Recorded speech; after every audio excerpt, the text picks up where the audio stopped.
Hong Kong é uma das regiões administrativas especiais da República Popular da China. Sua população é de aproximadamente 7,2 milhões de habitantes, só que o mais interessante é que é uma das regiões mais densamente povoadas do planeta, com aproximadamente 6.200 pessoas por quilômetro quadrado. E é justamente essa densidade, a falta de espaço, que fez com que a solução encontrada pela região fosse de verticalizar, ou seja, por isso o surgimento de grandes arranha-céus e conglomerados verticalizados. Tem um IDH aí de 0,949, que é considerado muito alto. O IDH aí que tem no seu balanço indicadores como o PIB per capita, o grau de escolaridade e a expectativa de vida. E em 1950, quando Hong Kong estava recebendo milhões de refugiados de Xangai, a região não possuía infraestrutura, mas sim a liberdade que essas pessoas buscavam para empreender, justamente pela quantidade extremamente desprezível de regulamentações que percorriam a economia. Então os fatores foram sinérgicos, que é basicamente uma mão de obra empreendedora que vinha desses refugiados de Xangai, somado com a liberdade que era ali providenciada pela região de Hong Kong.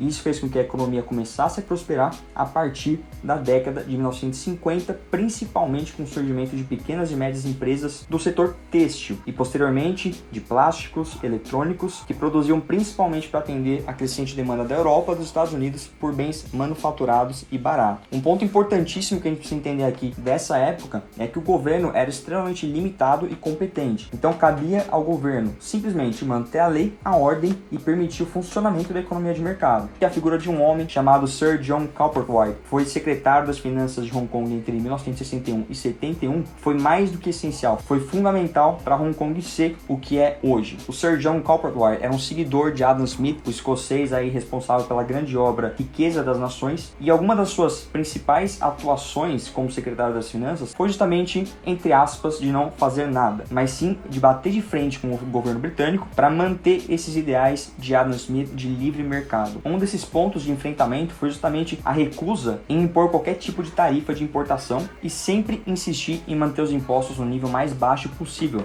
A alíquota era única de 15%. Além disso, o Sir John Cowperwood se recusou a levantar estatísticas para o planejamento econômico, justamente porque se isso fosse feito, essas estatísticas serviriam ali para a metrópole, ou seja, o governo britânico, fazer um planejamento econômico controlado ali e centralizado, abrindo espaço para mais intervencionismo estatal. Mas mesmo sendo contra o levantamento dessas estatísticas, existem sim estatísticas sobre a época. Por exemplo, os salários reais subiram 50%, a população vivendo na pobreza extrema caiu de 50% para 15%, e tudo isso, mais impressionante, é a partir de um grupo de refugiados que não era exatamente culto, provenientes de Xangai, que não possuíam terras agrícolas e nenhum recurso natural. Então tudo foi feito simplesmente com o trabalho, com o empreendedorismo e com a economia acontecendo de forma totalmente livre. Depois disso, Hong Kong começou a passar por uma transição econômica, passou a deixar de ser uma região de indústria, de manufatura, para ser uma região mais focada em serviços. E a participação da indústria na economia foi de 31% em 1980 para 8% em 2008. Já no sentido completamente oposto, o setor de serviços foi de 68% em 1980 para 92% em 2008. Desde 1997, a economia de Hong Kong se tornou um polo para serviços de alto valor agregado, finanças, administrativo,